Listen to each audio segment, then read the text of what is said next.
Buenas tardes y bienvenidos todos a una nueva sesión de los cursos de verano de Bureau Veritas Centro Universitario. Hoy contamos con la presencia de Guillermo Ruiz-Blay, que es abogado, especialista en compliance y profesor universitario. Y nos va a hablar precisamente de este tema que está tan de actualidad y esta palabra que tanto se oye como es el compliance, para indicarnos qué temas tienen que cumplir las empresas y a qué se tienen que adaptar con esta nueva regulación penal que ha habido. Así que sin más preámbulos le doy la palabra a Guillermo. Muchas gracias, Miguel Ángel. La verdad que, en primer lugar, agradecer a Bureau Veritas la oportunidad de compartir esta sesión con vosotros y con vuestros alumnos y explicar un poco cuál va a ser el contenido de la ponencia. La idea es que demos unas nociones generales y un acercamiento básico al tema de moda, efectivamente, que es el compliance, y que podamos ahondar un poco en qué ha sido o cuáles han sido los elementos regulatorios de este ámbito en el derecho penal. Creo que la parte más relevante pueden ser luego preguntas, intervenciones que hagamos o que tengan los alumnos, pero bueno, en cualquier caso intentaremos cubrir mucho terreno en poco espacio de tiempo, así que yo prometo que en 15-20 minutos habré terminado. Para la primera pregunta que evidentemente surge y que hay que responder es ¿qué es el compliance? Evidentemente compliance es una palabra inglesa, pero al final viene a expresar el resultado de que una organización está cumpliendo con sus obligaciones y que está cumpliendo con sus obligaciones en un sentido amplio, porque responsabilidades de compliance hay en todos los terrenos, no solo en el ámbito penal, que puede ser que es la ponencia de hoy, también en temas de terrorismo, de blanqueo de capitales, en el ámbito tributario, de seguridad laboral, de protección de datos. Es, como digo, una palabra que recoge el que una empresa, un ente jurídico está cumpliendo con sus obligaciones. Ese cumplimiento permite calificar a esa empresa como de buen ciudadano corporativo, una expresión tremendamente americana, inglesa, pero buen ciudadano corporativo, a esas organizaciones que presentan una cultura de cumplimiento. Y remarco esas dos cosas, tanto la cultura como el buen ciudadano corporativo. Y sean estas organizaciones del tipo que sean, porque al final compliance lo que busca es que todas las organizaciones tengan esa cultura integrada en ellas y lleven a cabo una actuación ética y se autorregulen para que no sea el Estado quien deba acudir a esos entes a castigarles, ¿no?, con la pena del ilícito penal. De hecho, uno de los planteamientos que da origen a todo este tema de compliance penal es la percepción de que las estructuras corporativas son un foco de delincuencia. Esto para mí es completamente erróneo, o sea, es verdad y es real que gran parte de la delincuencia económica, en su inmensa mayoría, más del 85%, se produce en el ámbito de organizaciones comerciales, de empresas de toda índole, pero la realidad no es que la constitución de una sociedad sea un foco o que un grupo de empresas sea un foco de delincuencia. Son instrumentos a veces y en otras ocasiones, por las actuaciones de las personas físicas integradas en ellas, llevan a cabo actuaciones ilícitas o al menos sancionables desde la perspectiva administrativa, tributaria o lo que fuere. Pero no me parece que esa afirmación sea del todo correcta. La realidad es que bien por ese pensamiento o bien por la necesidad de las organizaciones internacionales de poner un cierto orden, aquí podemos contar un pequeño chascarrillo, es que gran parte del impulso que se está dando ahora mismo a todas las políticas de cumplimiento normativo en Europa viene un poco impulsado por dos olas. Una, que desde luego viene de Estados Unidos, es evidente, que está presente con muchísima fuerza en organizaciones internacionales como la OCDE o incluso Naciones Unidas, que también han dado consejos en estos temas, e impulsa un poco este tipo de cumplimiento porque está harto de que sus empresas que acuden a concursos internacionales de licitación de una carretera en el Congo o de un gasoducto en mitad de un país petrolífero, se queden fuera de esos concursos y no los consigan porque un listo ha conocido al primo del ministro que otorgaba el concurso y le ha sobornado, ¿no? Claro, Estados Unidos tiene una ley que penaliza con penas de cárcel la corrupción en los negocios extranjeros, mientras que muchos de los países de Europa, por no decir la práctica mayoría o la inmensa totalidad de ellos, no lo tenían. Salvo Inglaterra con su Anti-Bribery Act, que sí que vigilaba un poco el funcionamiento de sus empresarios en el extranjero. Esa es la ola anglosajona, pero también la propia Unión Europea, desde la perspectiva de que el presupuesto europeo, las cuentas de la Unión Europea se veían perjudicadas por actuaciones corruptas de determinadas empresas o particulares en los Estados miembros, se veía un poco en la obligación de empujar a los Estados miembros a legislar en el ámbito penal, ¿no? Ese ámbito penal que había quedado fuera de la influencia de la Unión Europea por decisión propia, porque evidentemente es un ámbito de soberanía total y absoluta de cada país miembro, pues la Unión Europea intenta empujar un poco en esa línea para protegerse. Porque al final lo que la Unión Europea tiene y tenía es dinero para distribuir entre países o bien para recaudarlo. Entonces, si ese fondo se ve vulnerado por la actuación corrupta o ilícita de determinados particulares o empresas, pues habría que actuar contra ellos. En esas dos corrientes nos vemos imbuidos y en la obligación, y así lo recoge la exposición de motivos de la reforma de 2015, que dice que efectivamente había que dar cumplimiento a toda esta normativa internacional y modificar nuestra legislación, que es lo que ha sucedido con grandes cambios desde que se aprobó el Código Penal 95, porque llevamos veintitantas reformas en 10 años, en menos de 20 años, vamos, más reformas que años hemos tenido, ha sido tremendo. Bueno, porque unos lo llaman así muy finamente Estado-legislación o legislación motorizada y otros menos finamente lo llamamos lo de estos últimos años de una diarrea legislativa, ¿no? Eso es una cosa tremenda. Bueno, que precisamente provoca que ahora mismo esa legislación motorizada, vamos a decirlo finamente, provoca que sobre las empresas hayan recaído una barbaridad de obligaciones que no son fáciles de gestionar. Entonces, ¿por qué hablábamos de cultura? Decía yo que resaltaba lo de cultura. Porque la normativa que ahora mismo tenemos no establece grandes elementos concretos ni el detalle de cómo ha de ser ese compliance, sino que más bien establece las grandes líneas de lo que ha de ser. Cómo ha de integrarse en la empresa esos valores éticos, que en realidad se plantea como una ventaja competitiva y se pretende que sea la clave del éxito de la misma en el medio plazo.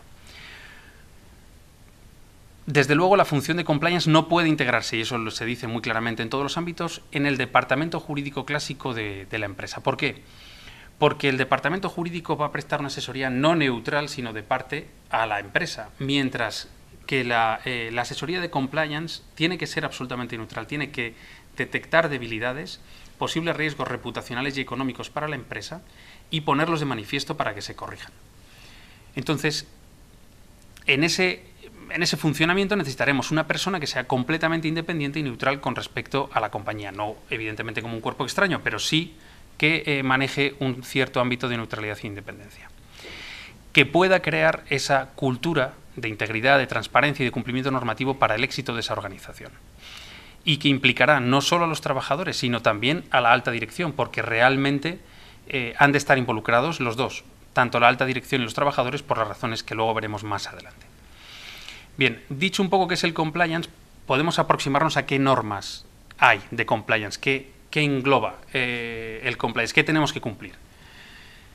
Aquí nos metemos ya en términos ingleses completamente, ¿no? En primer lugar, tenemos las directrices de la OCDE, de la Organización para la Cooperación y el Desarrollo Económico. La OCDE tiene principios rectores en derechos humanos, en empleo, en corrupción, en medio ambiente.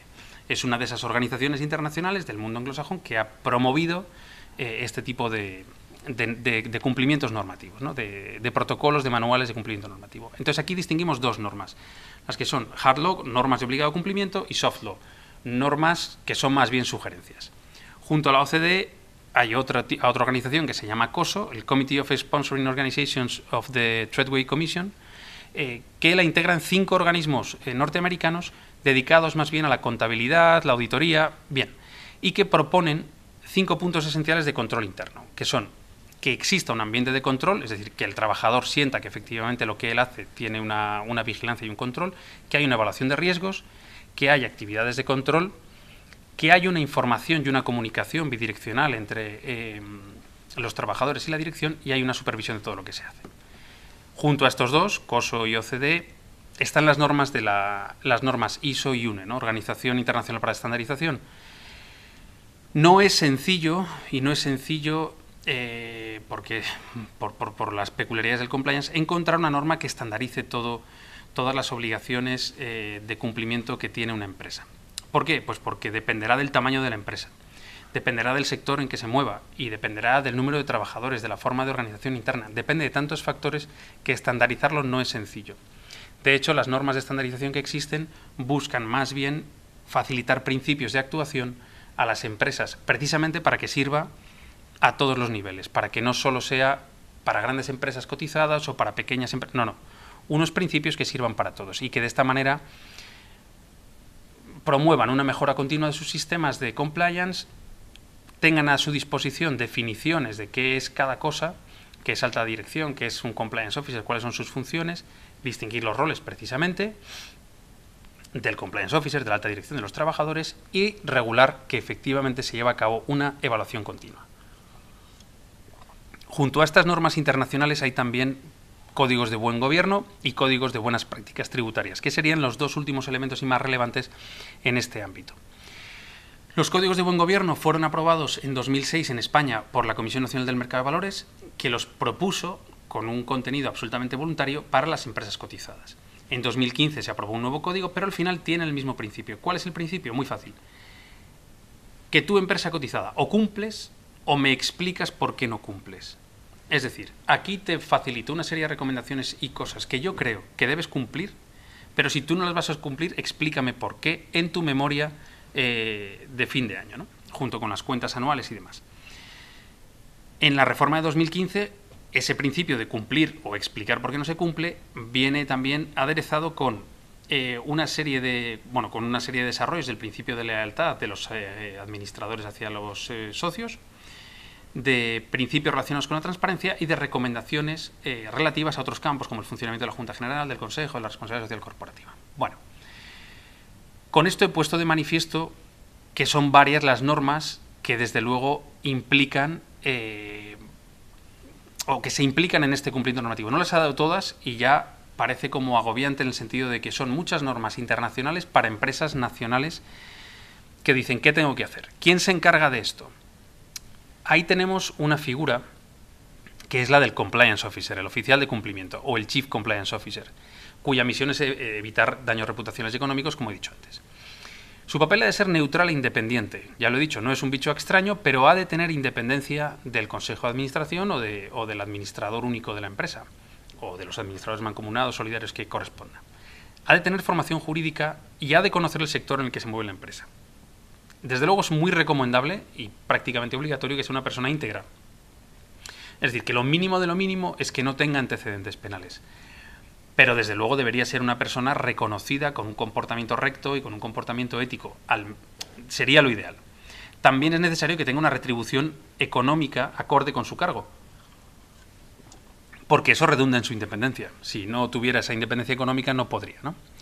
Y junto a él, trabajadores y directivos también tendrán un papel relevante en el desarrollo de los manuales de cumplimientos. Bueno, esto sería el marco de lo que es el marco propiamente dicho de compliance. Vamos a pasarnos a compliance penal. ¿Qué ha sucedido para que en España rija ahora mismo unas necesidades, una obligación de llevar a cabo un cumplimiento normativo de ámbito penal? No es nada sencillo. Bueno, o más bien es sencillo de explicar, pero no es sencillo de implementar para las empresas. ¿Con qué herramientas contamos? Pues contamos con muy pocas. Con el Código Penal y sus múltiples reformas, sobre todo las dos últimas, la de 2010 y 2015, que han sido muy amplias, en este sentido muy relevantes, porque la de 2010 es la que introduce las responsabilidades de las personas jurídicas. Dos circulares de la Fiscalía, una de 2011, relativa a las responsabilidades de personas jurídicas, y otra de 2016, también relativa a esta modificación del Código Penal, además las dos con el mismo número, uno 2011 y uno 2016, y con 3 sentencias del Tribunal Supremo, nada más, una de ellas de pleno. La sentencia 514 de 2015, la 154 de 2016 y la 221 de 2016. Si hacemos un repaso rápido por las reformas del Código Penal, que es la primera herramienta que tenemos, vemos que esto, aunque hay muchos autores que dicen que esto viene desde el año 2010, sí, desde el año 2010 se establece la responsabilidad de las personas jurídicas dentro del ámbito del derecho penal. Pero es que ya nuestro Código Penal del año 71, previo a la democracia, ya introdujo un artículo 15 en el año 83 diciendo que el que actuare como directivo u órgano de una persona jurídica o en representación legal o voluntaria de la misma responderá personalmente, aunque no concurran en él y sí en la entidad en cuyo nombre obrare, las condiciones, cualidades o relaciones que correspondían a la figura del delito. Es decir, que si no se cumplían las condiciones necesarias para que la persona jurídica, para que la persona física delinquiera porque eran necesarias determinadas características de la persona jurídica, daba igual, ibas a responder igualmente. Y en el Código Penal de 1995 eso se mantiene, un artículo 31 y un artículo 129 que establecía consecuencias jurídicas para las personas jurídicas que delinquieran. ¿Qué ha sucedido? ¿Por qué no ha habido esta notoriedad de este tipo de resoluciones o por qué no ha habido sentencias que se hayan conocido en el ámbito público? Porque nuestros jueces en España le tienen alergia a los temas económicos en el ámbito penal. Siempre entienden que el ámbito económico es ajeno al ámbito penal y entonces derivan todos los aspectos o todos los asuntos que tengan aspectos económicos al ámbito civil mercantil. Prefieren no meterse en ello. Ha sido la reforma de 2010. La reforma de 2003 también fue relevante, pero tampoco tuvo ese efecto psicológico. La de 2010 y la de 2015 han supuesto un auténtico cambio psicológico en los jueces, que ahora sí ya están obligados a reconocer la responsabilidad de las personas jurídicas y condenarlas en caso de que corresponda. Entonces, este Código Penal y esta modificación de 2015 lo que ha supuesto es la introducción de más de 20 delitos, de 22 delitos, que sí pueden cometer las personas jurídicas. Dentro de esos 22 delitos se ha establecido, y aquí voy a mezclar ya un poco lo que he ido citando, el Código Penal con la circular de la Fiscalía, porque en este espacio de tiempo no nos da tiempo a verlo todo, lo que pretende la modificación del Código Penal es precisamente inculturizar, conseguir que las personas jurídicas se imbuyan de ese espíritu de cumplimiento. Bien. Antes se hablaba de que los defensores de que las personas jurídicas podían delinquir cabían en un taxi. Hoy en día ya estamos prácticamente repartidos en gradas del Bernabéu, quienes están a favor y quienes están en contra. Todo el ámbito jurídico realmente ya se ha dividido en quién es quién en este juego, ¿no? Realmente es un ámbito creativo porque es que no está no está todo definido, está por hacerse. Muy bien. Esos veintitantos delitos que ahora a mí como empresario me caen encima de la cabeza y que hace un año, hace 5 años yo no tenía ninguna obligación de tener en cuenta, ¿qué hago? Bueno, la circular de la Fiscalía habla precisamente de una serie de requisitos que vienen recogidos en el Código Penal, pero los desarrolla un poco, da instrucciones a los fiscales de cómo actuar en relación con ellos, y nos viene a decir, si yo soy un pequeño empresario, si yo soy un mediano empresario, ¿me puedo escabullir de las obligaciones del Código Penal? No. Deberás adaptarlas a tu tamaño y a tus circunstancias, ¿de acuerdo?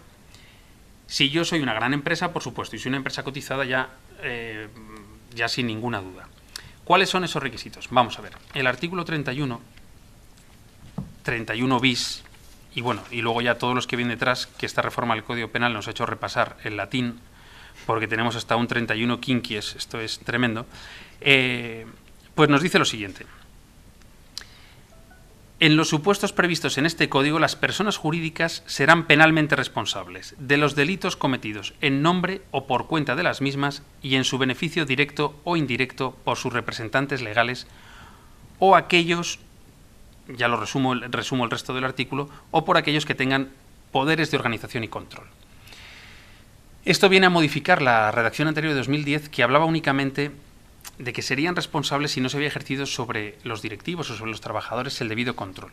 Este apartado A habla de aquellas personas que tengan capacidad de organización y facultades de control, pero es que el apartado B dice lo mismo, pero lo atribuye a los trabajadores.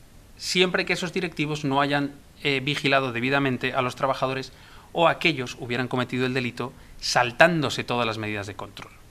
Claro, para saltarse las medidas de control deberían hacer un esfuerzo. Si son tan fáciles de saltárselas que no hay que hacer ningún esfuerzo, ese sistema de control no es válido. ¿Es importante tener un sistema de control duro, exigente, centrado realmente en el negocio de la empresa y demás? Sí. ¿Por qué? Muy sencillo, porque el Código Penal prevé la exención, es decir, la ausencia de responsabilidad de la persona jurídica, si se cumplen una serie de requisitos que vienen establecidos. Son 4, lo resumo.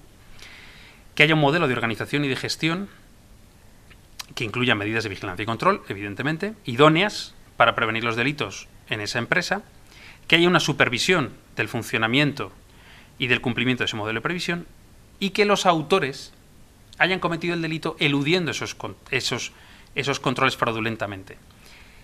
Lo que supone que debe haber una supervisión y vigilancia continua de ese manual de cumplimiento. ¿De acuerdo?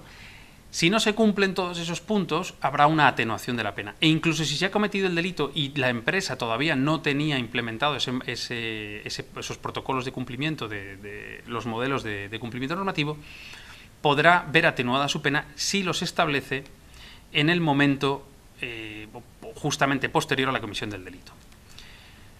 Junto con eso caben otras atenuantes. Si yo como empresario asisto a la comisión de un delito, veo que unos trabajadores míos o una parte de la dirección ha llevado a cabo la comisión de un delito, puedo ver atenuada la responsabilidad de la empresa si identifico a los trabajadores, coopero, confieso el delito, colaboro con la investigación y se repara el daño sufrido.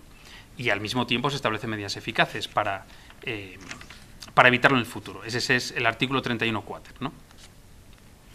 Claro, de ese manual de cumplimiento normativo, ¿qué requisitos ha de reunir? Pues ahora ya sí el Código Penal nos trae esos requisitos. Muy rápidamente, ha de identificar las actividades en cuyo ámbito pueden ser cometidos los delitos dentro de esa empresa, establece los protocolos y los procedimientos necesarios para evitarlos, dispone los modelos de gestión y de recursos financieros adecuados, ya decíamos antes que era importante que el Compliance Officer tuviera recursos financieros, para impedir la comisión de los delitos e impone la obligación de informar de posibles riesgos e incumplimientos al organismo encargado de vigilar. Asimismo, habrá un sistema disciplinario y, lo más importante, habrá un canal de denuncia. Muy bien.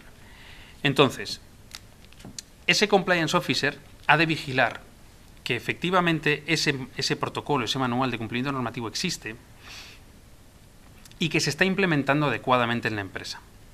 Con eso hecho, o la sugerencia de la Fiscalía, desde luego en su circular, es que ese Compliance Officer dependa directamente del Consejo de Administración. ¿Por qué? Porque tendrá una conexión directa con los directivos de la empresa y podrá conocer qué sucede en la empresa a través de los trabajadores y de ese canal de denuncia y ponerlo de manifiesto al Consejo para que tome las decisiones adecuadas. Si ha de tener o no categoría de consejero o ha de formar parte del órgano, bien, será una discusión a tener dentro de cada empresa. Parece que con que dependa de ellos es suficiente. Por tanto, si tenemos además de estas normas de obligado cumplimiento y de cumplimiento teórico o voluntario, pues claro, nos enfrentamos luego a la realidad. ¿Qué va a suceder si pasa algo en mi empresa? ¿Yo voy a ser responsable? Porque los directivos evidentemente tienen responsabilidad. Por supuesto, dependerá de qué haya sucedido.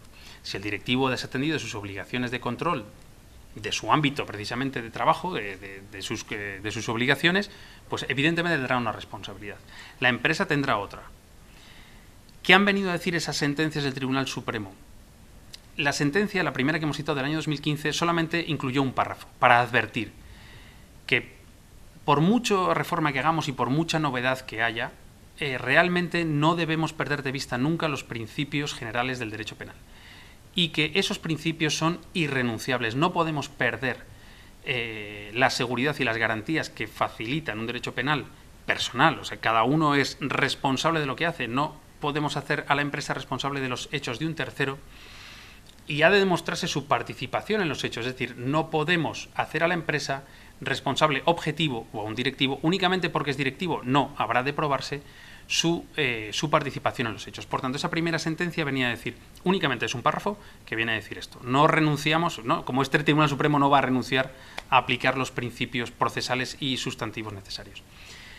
Se produjo mucha expectación con una sentencia posterior que se dio en 2016, que es la que hemos citado, la 575, perdón, el otro número que ahora mismo... Exactamente, el 154, porque fue una sentencia del Pleno. Una sentencia del Pleno muy polémica porque se produce un voto particular de 7 magistrados contra 8 que hicieron la mayoría. Se discutieron muchas cuestiones jurídicas, como es decir, la fundamental, la existencia de ese manual de cumplimiento normativo ha de probarse, de acuerdo, ha de probarse, pero ¿quién ha de probarlo? ¿Ha de probarlo la defensa o ha de probarlo la acusación? Finalmente, el voto mayoritario viene a decir que es el fiscal, que es la acusación particular, quien ha de demostrar la inexistencia de ese manual de cumplimiento normativo o de cualquier medida de control eficaz, que no ha de ser la defensa quien haya de demostrarlo, que desde luego en su interés por demostrar su inocencia lo llevará allí delante del juez y dirá, mire, aquí está, pero será la acusación quien deba demostrarlo.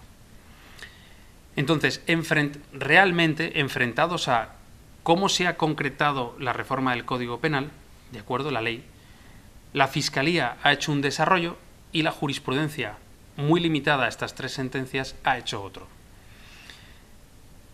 ¿Qué nos han venido a decir? Que caso a caso y situación a situación se irán resolviendo, porque realmente era muy difícil que el Tribunal Supremo, en el año 2015 o el año 2016, un año después de aprobada la reforma, pudiera manifestarse con fundamento sobre esta reforma, dado que no existen asuntos que hayan llegado al Tribunal Supremo con esta reforma, aplicándose esta reforma. Los 2 asuntos que han tratado eran muy anteriores y únicamente, precisamente por la necesidad de la comunidad jurídica de tener alguna noción que esperábamos como el maná caído del cielo, un poco de sabiduría del Tribunal Supremo, pues como obiter dicta y en el fallo, en el voto particular también, dieron algunas nociones de lo que se esperaba, pero básicamente vienen a decir que habrá que esperar caso a caso y conocer cada circunstancia según se vayan planteando. Por tanto, en estas circunstancias podríamos hablar bien un poco del ejemplo de otros países, o podríamos, vamos a ver, podríamos dejar para alguna pregunta, si fuera necesario,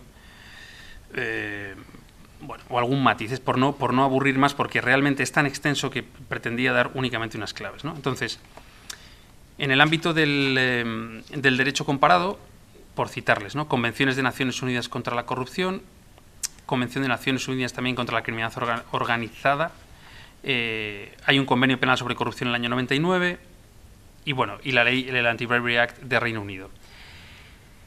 ¿Qué ha sucedido en Europa? Bueno, tenemos los ejemplos de Suiza, Italia y de Alemania, que es lo único que les citaré como ejemplos, por no meterme en el ámbito latinoamericano, que están ahora mismo en desarrollo este tipo de políticas, ¿no? El modelo suizo, el Código Penal suizo sí contempla la responsabilidad penal de la persona jurídica, aunque condicionándola a que sea reprochable a la empresa haber omitido medidas organizativas para prevenir el delito.